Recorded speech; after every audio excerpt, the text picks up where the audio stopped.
Hey everyone, it's Strange Michael. I hope you're doing well today. Just so you know, before I start this review, I had some ice cream a moment ago, and it's messing with my mouth. I can't really talk correctly. Anyway, here I am talking about a film that came out last year in 2022, kind of late in the year too, if I remember correctly. It seemed like a lot of people love this film. It seems like most people I talk to, whether it be online, people that I watch in the movie reviewing critic community or whatever, or whether it be some friends of mine, really loved this particular film called Barbarian. The film was directed and written by a fellow named Zach Krager, who actually was one of the whitest kids you know from that group of sketch comedy guys. And a lot of us used to love them and grow up on them around 2008 or so. And, I loved that stuff. I thought they were genuinely funny. And I didn't know about this guy going into the movie, so I didn't know who made this or anything. It kind of felt like a Sam Raimi type of film when I started watching the movie and getting into it. Some of the later things that happen are very Sam Raimi-like. More Sam Raimi than Jordan Peele, in my opinion, than the way people are describing the film.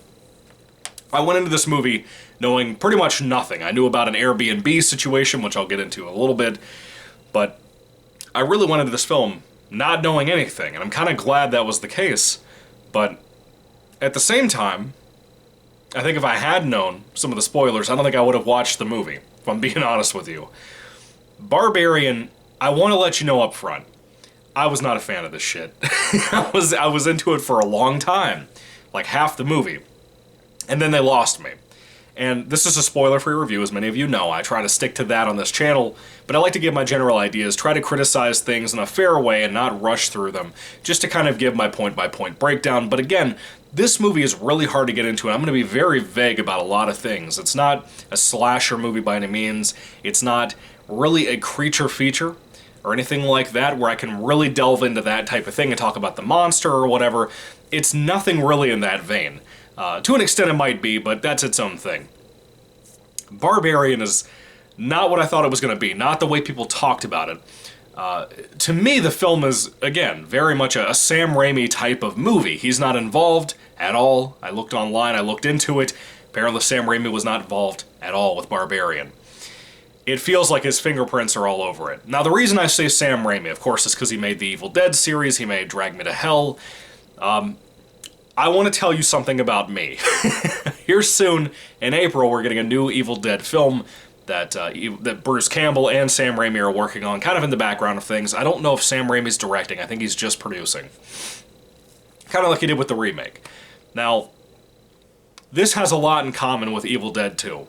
But I have to break some things down for you guys to understand where I'm coming from. Here soon I will be doing a little bit more in-depth when I review the Evil Dead films leading into April for the new one. I am very much a fan. I'm in love with that original Evil Dead and its remake. I fucking hate Evil Dead 2. I think it's super disrespectful to the original movie. I know Sam Raimi and Bruce Campbell made it. I know they come from more of a comedy background. They kind of did a soft remake, soft reboot type of thing of the original film for Evil Dead 2. And that's fine if you love that. Most people consider that to be the best Evil Dead movie ever made. It seems to be up way more people's alleys than mine. Barbarian, in my opinion, seems very similar to that. I haven't seen the Ash vs. Evil Dead show. I want to watch it because of Bruce Campbell. I have Netflix right now. I might watch it sometime leading up to the new movie. Even though apparently Ash is not going to be in the new movie, which I understand, whatever. But I'm not really excited for the new one either. Kind of looks like a generic possession movie, but I hope there will be more to it. Being a family horror story with a mom that's possessed is a little bit weird. The only film I've seen do that in recent years was The Conjuring, the first one. Anyway, so I'm trying to really figure out where to start. I've recorded this review like 4 times, and I just can't get out what I want to say about it properly, but I feel like the more detailed I am, the more it gets kind of boring. I feel like the more detailed I am in a spoiler-free way, it kind of is the best way to land, so I'm going to try it again. Barbarian is very much like Evil Dead 2. It is kind of a very clever, in a lot of ways, horror comedy, but not really a direct comedy. It's very subtle comedy, like an Evil Dead 2, or even aspects of like a Terrifier movie. It's very much like that. I don't think it's going to be for everybody. If you are like me and you can't stand Evil Dead 2 because of the cartoonishness of it, the goofiness, the silliness, says the man wearing the X-Men t-shirt. If you're not a fan of that type of shit, I don't think you're going to like it. I don't think you're going to like Barbarian. And I don't recommend it to that group of people, but most people who do love Evil Dead 2, this will be right up your alley. I have a couple of friends of mine, Anthony and Parker, that I talk to. Sometimes you'll see them in the comments section. Those guys loved this shit. And I'm going to be honest with you. I was with it for like a good 45 minutes of the hour and 40-minute runtime. And it eventually lost me really hard, dude. Like, really hard. Like, I just... At some point, my brain was just like, what the fuck am I looking at? And it just changed. You know, this movie starts in kind of like a thriller way, kind of in a mystery way, kind of in a I don't trust the other person type of way. I thought it would be a small-scale movie taking place in a house, and technically it does. Technically it does. I'll get to more things in a little bit about the plot and whatever. If you haven't seen it, again, I won't spoil anything, but I do recommend you going into the film knowing nothing about it. The cast were fantastic. I want to make it first and foremost clear, I think every performance in the film is really, really good. I think all of the writing for dialogue, the character building for everyone, I thought was really good. There were people in this film I did not know were going to be in this film. For example, Georgina Campbell. I don't know who she is. Really good actress. Really enjoyed her here as kind of our main protagonist. Or our protagonist. I guess protagonist means your main character, or whatever. We're seeing a lot of this situation through her eyes. Not always, but most of the time. She is renting an Airbnb, which is kind of like a hotel thing for you guys who don't do that, like myself. And she gets to the house. It's a rainy night. The neighborhood's really dark. She gets out of this place, rents the house, and when she goes to the front door to get to the lockbox, there's no key inside of the lockbox on the outside of the house. When she goes back to her car, she happens to notice a window light turn on inside of the house. And she goes back up. My nose itches. She goes back up to the house and sees somebody moving around inside. She starts beating on the door and ringing the doorbell. And Bill Skarsgård, Pennywise the Dancing Clown from It Chapter 1 and Chapter 2, who's way better here, you know. But I love him in those films. He's like the only good thing about those movies, by the way. Those movies kind of suck. Part 2 is better than Part 1, but still, they both fucking suck, basically. They changed some shit that I don't like. Some of it's too in common with stupid shit. The original book and the original miniseries are the way to go for me. I think the miniseries is my favorite version of it. But anyway, Bill Skarsgård is here. He reminds me a ton of Will Tennyson from YouTube, if you know who that is. Will Tennyson is absolutely hilarious, but some of the things even Skarsgård says here sound like Will Tennyson saying it. And sometimes my brain would, like, mishmash their faces because they look so much alike with the eyes and everything. It's kind of scary. But Bill Skarsgård rented this Airbnb hotel, house, rental property, whatever, at the same exact time from apparently, like, a different website or something as Georgina Campbell's character. They just so happen to be renting at the exact same time, didn't realize it, and he, trying to be a gentleman, tells her, you know, come inside, just take care of your business, try to call the company, I'll try to call them too, and figure out what's going on here. They never can get in contact with anybody, though. And he's a nice enough guy that he says, you know, Georgina Campbell, he doesn't call her that, but whatever her name is, if you would like to stay here, you can do that. I'll give you the bedroom, whatever, I'll wash the sheets if you need me to, and I'll let you have that room so you can have a lock on your door to feel safe tonight. And he's trying his best to be overly cautious, but also kind of being a little creepy, but being creepy because he's so anxious and worried about how she's going to perceive him. That stuff's pretty funny. It shows how great he is as an actor. Georgina Campbell trying to play off of him, she does really well, like I said. Really loved both of them, I think. They're really good. And she ends up giving in. She stays in that bedroom after they wash the sheets, they hang out, they drink some wine or whatever, and they kind of become friends. She's very cautious, very smart in that respect. And at this point, from what I had heard from other people, it seemed to me like it would be the kind of movie where it's like, oh, Bill Skarsgård's going to be the bad guy. They're doing everything they can to set him up as being the bad guy. It's very obvious.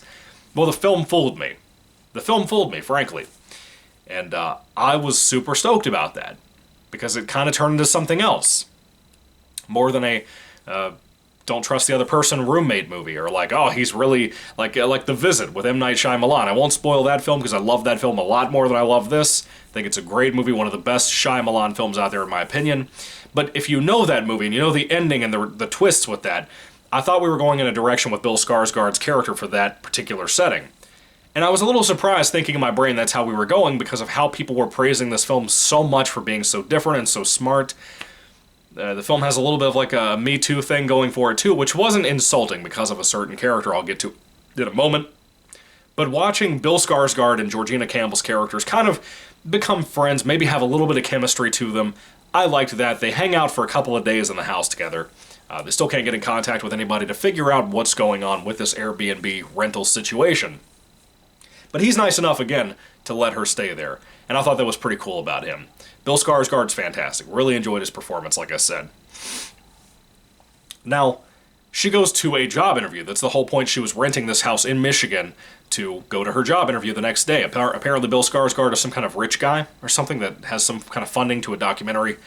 And of course this young woman, the Georgina Campbell character, is going to be part of working with that group, the documentary filmmaker that, Bill Skarsgård knows, has seen her films before. He kind of wants to fund her, possibly. And Georgina Campbell goes to like a place and meets this director, filmmaker, whatever. And the filmmaker tries to tell her, like, hey, the place where you're staying, you need to be a little careful. It could be pretty dangerous. It's not a really good area in Michigan. Which, if you know anything, Detroit, Michigan is not it's not a very safe area as it is nowadays. So, sorry, pal. It's the truth. The poor young lady goes back. She notices before she leaves to go to that interview that the houses she thought were just, a quaint, quiet little neighborhood. No, they're kind of like just run down, abandoned, It's pretty horrific. There's graffiti everywhere. Very scary area. Kind of sets her day off on a weird note.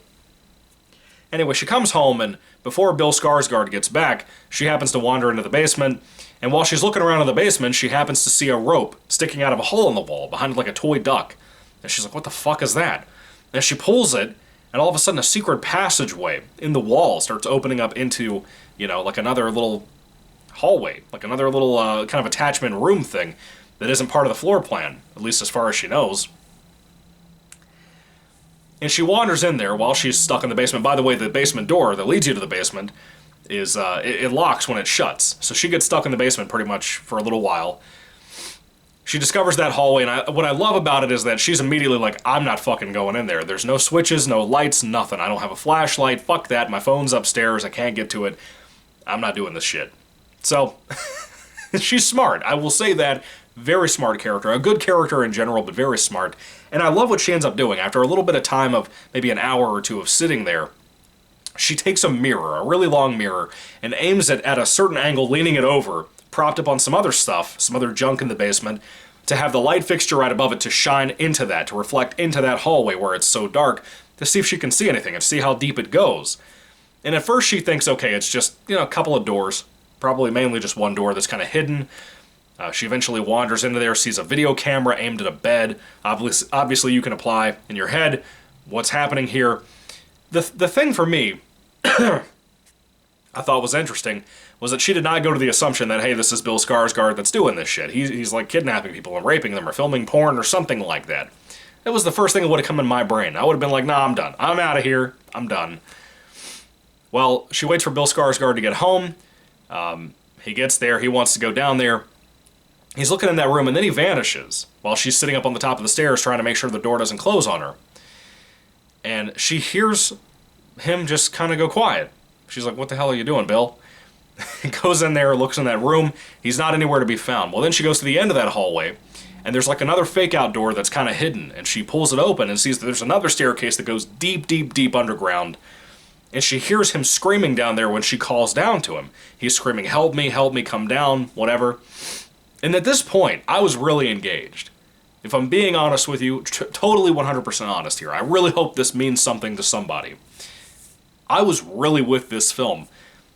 A little bit past this point, but mainly up to this point. I was engaged, and I was thinking, 40 minutes and we're already getting into this really good character building story. We're getting this really kind of tense moment of going down in the dark. It reminds me a lot of Channel Zero Season 4. If you've seen that, phenomenal, way better than this.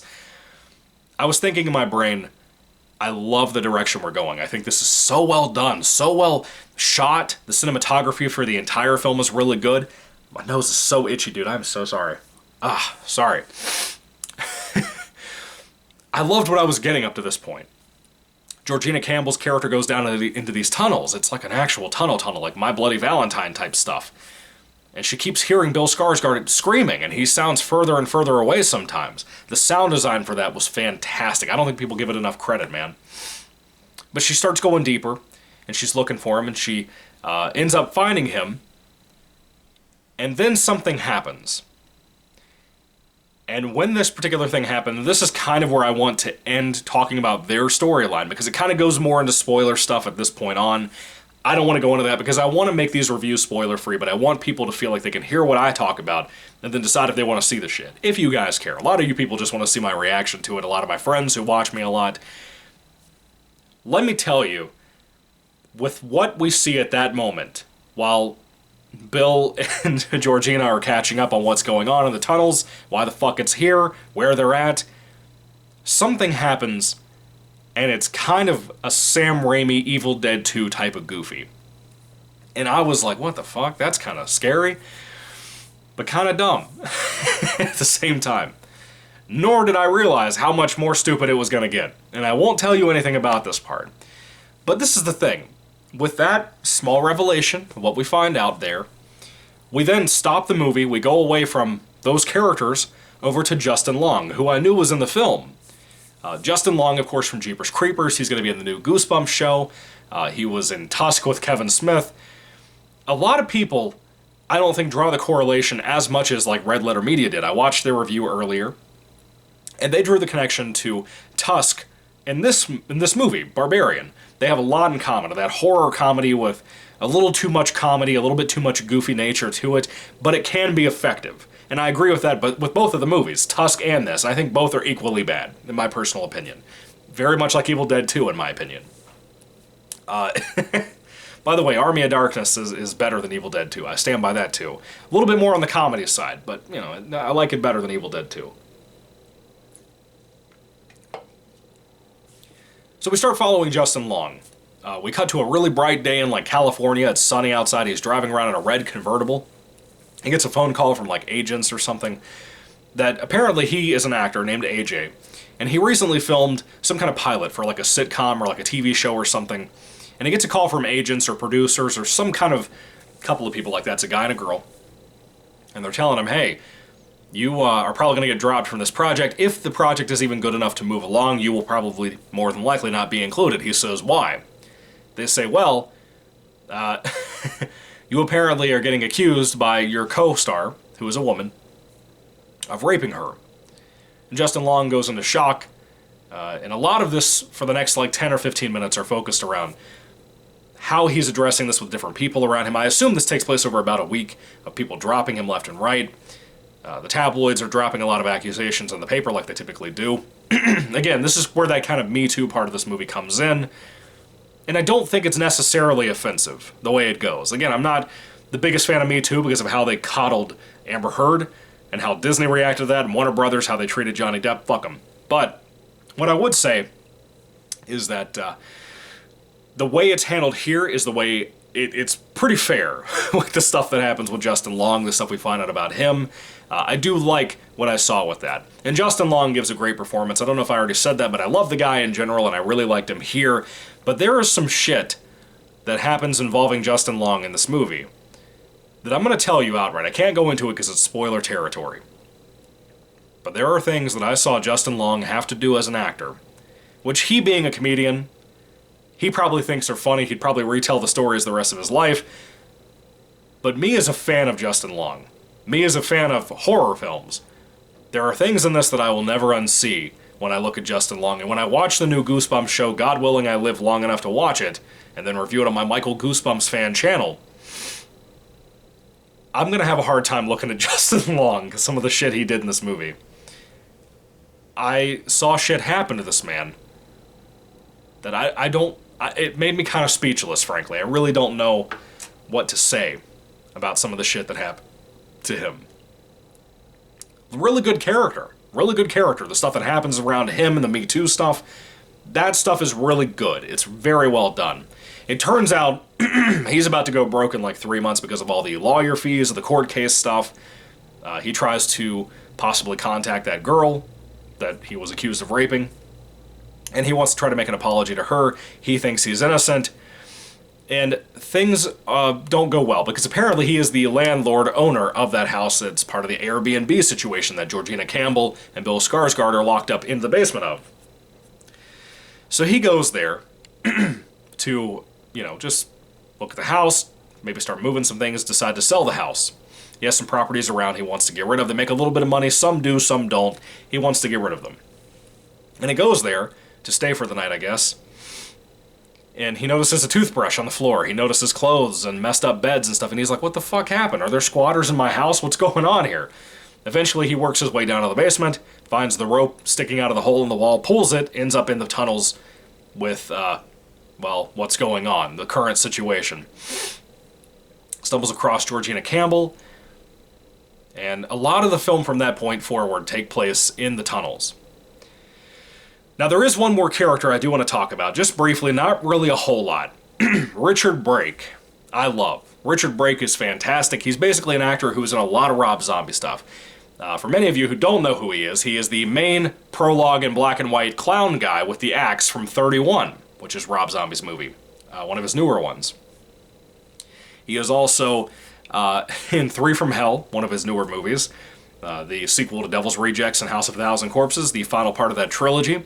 He kind of played the replacement, but not really direct character replacement of Sid Haig's character. And I liked him there too. It proved that he could do comedy and he can do horror. He's genuinely frightening in 31, in my opinion. For the small amount of time he's in the film, he's really scary. He is also, for many of you who have watched the Halloween films, mainly the Rob Zombie remakes, he is in Halloween 2 as the ambulance guy in the passenger seat that's talking about touching a dead body of, I think it's Annie that they're talking about. And this fucking creep, he's the one that when the ambulance is about to hit the cow, he's like, cow, cow, he's that guy. And then when they wreck, he's like, fuck, fuck, fuck, fuck, he's that guy. I love him. I love Richard Brake. I think he's super funny, has one of the most horrifically brutal kills in Halloween as a whole series because of that moment. I love it. Great stuff, really great actor, really underrated actor too. And I think this is the first film in ages, since 2009's Age 2, that I've seen him in a theatrical released movie that was as well acclaimed as it is, by the way. Most of his stuff is straight to video, like 3 from Hell, like 31, but the guy is very talented. Like I said, he can do comedy, he can do horror, scary stuff, he can do any of it, man. Love the guy. He has a small portion of this film that I guess takes place in like the 80s or 90s or something. I'm not really sure when it takes place, but he plays a fella named Frank. And he's an interesting character himself. I don't want to tell you too much, but if you watch the film, I think you'll appreciate Richard Brake's performance. He's really good in his role. Doesn't have a whole lot to say, but I like what he does. All of the things I talked about up to this moment, I really don't want to go on any more story stuff. There's really not much to talk about after that point, aside from the obvious big spoiler stuff. But I want you to know, up to the portion where Justin Long got trapped in the basement as well, and then the shit that starts to happen to him, one of the big things that was like horrifically goofy, was when the film lost me. This is about 50 minutes into the film, out of an hour and 40 minutes. At that moment, about almost halfway through the movie, was when it lost me. When I was like, what the fuck am I watching? Like, what the fuck did these actors and actresses sign up for? Why the fuck is this like this? But then as I watched more of it, I realized, again, it's still smart. The script is still there. I think the script very clearly, there's a reason that the producers and whatever, the studios, went into making this movie. And wanted to make the film on top of that. There's a reason why. And I think it's because it's very Sam Raimi-like. It's very much like a Drag Me to Hell, even though I think Drag Me to Hell is better. Justin Long is also in that, by the way. That is a Sam Raimi directed and I think written movie. I like Drag Me to Hell. I think Drag Me to Hell is better than Evil Dead 2. This is sometimes so goofy, more in the execution than the actual writing and the events in the script. It's more of the execution of the things that we're seeing on screen that I am like, this is the fucking dumbest shit I have ever seen in my life, but it's the kind of thing that like Evil Dead 2 fans like. And it began to click. Everything began to make sense. 2 plus 2 began to make 4 in my brain at that point, and I realized that is why most people like this movie and I don't. And that is what's happening here. Again, it's not a bad movie. I don't want you to think it's a bad film. I just think it's poorly made when it comes to the latter half of the movie and the kind of shit they're trying to pull off there. It's still clever. it's still smart in the writing. That is not the problem here. The dialogue is always sharp and very well done. There's not too much humor and stuff until we get to the other half of the film, with the stuff that we're finding out about the house and whatever. It's not that those ideas and those concepts were bad, it's just they were poorly executed in my opinion. I really don't have much more to say. I'm so let down with Barbarian. I rented it for like $3 on Amazon. Rented it for like $3, and I was pretty let down with what I saw here, because I was expecting a lot more. I was really loving what I got, and that's the thing. A lot of movies that I watch and I give bad reviews for, or even negative reviews, which this isn't a bad movie, it's just a negative movie for me and my personal taste and what I like and don't like. For me, a lot of the time, people love shit that I don't. A lot of the time. But I want to be fair. I want you to know how well made this film is. Again, the cinematography is very good. The shots of even down in the tunnels, that stuff is good. There's some tension building in here. There's good moments with tension and some scare factor. There's not really a whole lot of jump scares or anything like that. It's more about the goofiness and the Sam Raimi execution of a lot of stuff. And I love a lot of Sam Raimi stuff. I love his Wizard of Oz film. I think it's pretty good. Love Spider-Man 1. Spider-Man 2 is pretty good. 3 has its moments that are good. A lot of bad in that too. Because of Sony studio interference.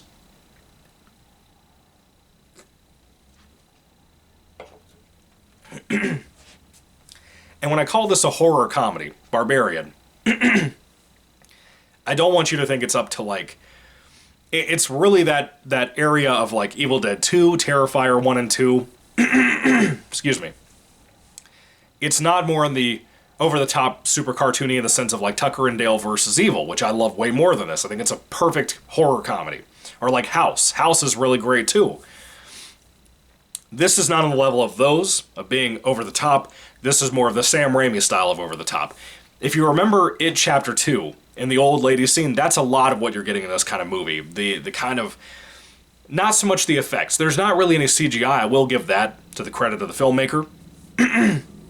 This is more about practical effects when there is gore, or anything like that. There's not a whole lot of gore in the film either, which not that it has to be. I'm just saying that there's not a whole lot of that for what the film turns into. A lot of this is well made. A lot of this is well done. It's when the parts that should be really well done, to really bring the film together, it's almost like they had to go a goofier route to make the kind of movie they wanted to make. And in turn, it's not the kind of movie I like to watch. That's my biggest issue here. Yes, I'm trying to meet the film on its own terms. I'm trying to be fair to it, and fair to the people behind the project. And when you have a film like this, with the kind of script it has, with the kind of direction that it has most of the time, with the kind of acting capability you have from a great cast, who all did really good, I can't help but be fucking disappointed when I see what I saw at the end of this film. Or not even the end of this film, but in the other half of this movie. It's so hard not to go into the spoiler stuff, but again, I think if you've seen the film, you know where I'm coming from. I think it's too much. I think it's too fucking dumb for a lot of that stuff, and the execution, not the writing. Again, I want to keep making that clear. The execution of it, what you're seeing on camera versus the actual writing. The character stuff, for like characters like Justin Long, are fairly consistent the entire film all the way through, and I love that about it. The humor comes from moments like that, and characters like him. I think he played a great character. Everybody did. It's just the kind of turnaround on stereotypes of the characters that are in this kind of movie that I liked. I thought it was kind of clever in that respect. That's where a lot of the cleverness comes from, is the turning around of a lot of things. That being said, there are things in this film that these characters fucking choose to do, mainly Georgina Campbell's character, that I'm like, you're fucking crazy. Like, I would not do this, I would not do that. Oh well. Let's talk about something different. The music in the film. There's not really a whole lot of music. The music that is here is kind of like very much background noise, and it's good for what it was. I tried to pay attention when that music cue would come in every once in a while for certain scenes. Again, there's not a whole lot of it, but when it is there, I liked what I heard. Fairly good for people who ever made the soundtrack or score for the film. You did a good job. I think you brought out a lot of the tension and atmosphere. When the real tense moments happen, they drop all of the sound, basically, except for the character stepping around in the tunnels. That stuff is great. It's what happens after that that's not. God. I feel like an asshole, you know? Like, I feel like an asshole because I feel like I'm the one person who is not into this at all. It turns out I'm not. My mother isn't into it either. But when the turnaround happened earlier in the film, the halfway point of the movie, I would have paid good money to have seen my mom's face when she saw the reveals that I saw in this movie. And I'd been putting this off. I was worried about the things she had said. She didn't spoil anything for me. I really didn't know anything about the film aside from the Airbnb story. I didn't know anything about the film. And I'm a little shocked my friends Parker and Anthony loved it as much as they did. They have a little bit of a different taste in movies than I do, but, you know, I was surprised. They love Evil Dead 2. I'm not surprised they love this. So that's kind of my big statement here about where I come from with the Evil Dead 2 premise I keep building up. All that being said, though, I don't fucking like Barbarian. I think it's not boring by any means. I don't think it's boring at all, frankly. There's some scenes that really kept me on edge and were really fun. But there's a lot of stuff in here with the execution, like I said, that it's not for me. It fucking loses me because of how goofy it gets. That's just my opinion, though. That's my kind of taste. That's not going to be most people's response. And from what I've seen, the film gets a very positive review. It looks like on IMDb, I think it has like let me load it real quick. Come on. It has a 7 out of 10 on IMDb. And I think for the right audience, it makes sense. It really does, in my opinion. For me, no. I don't think so. I rented it for $3. It doesn't feel like I got ripped off or anything like that. I just feel like it's a bad movie because of the things that we find out, the way they're done.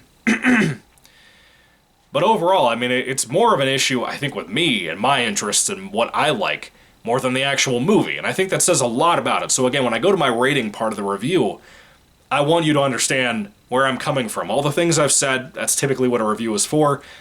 I want you to understand why I'm saying the things I'm saying.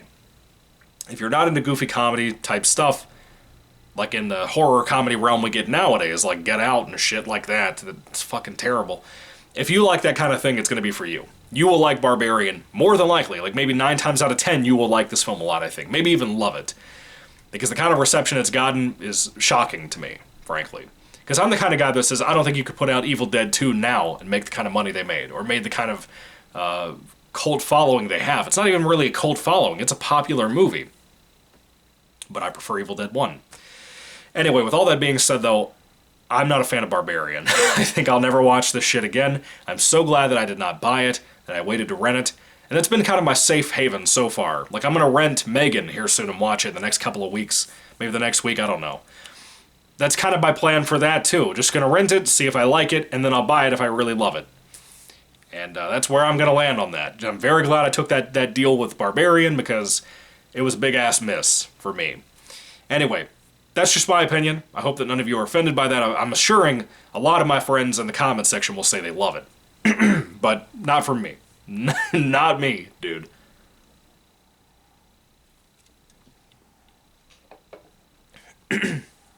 Anyway, when it comes to Barbarian, the 2022 film, if I had to rate it on a 5-star basis, I hope that you understand that I really think and admire most of the stuff about this film. The acting, the writing, all of that. I appreciate the practical effects stuff, the makeup stuff, rather than have a ton of CGI. There's really no CGI in the film, like I said. But it's the reveals, the execution of those reveals that, for me, they're just not for me. I just don't like those things. I think they're fucking stupid. If I'm being honest with you, that's how I feel. But most of you might like it. If I had to rate it on a 5-star basis, I would give Barbarian a 3 out of 5 stars. That is just me, that's my taste. A 3 out of 5 is very fair, in my opinion, from where I stand, because I want to acknowledge how well made it is, how well crafted it is. It feels like kind of a passion project type of thing, because of course the director-writer hasn't put out a whole lot of stuff, aside from his original content he used to do, and he's directed like one movie with another guy.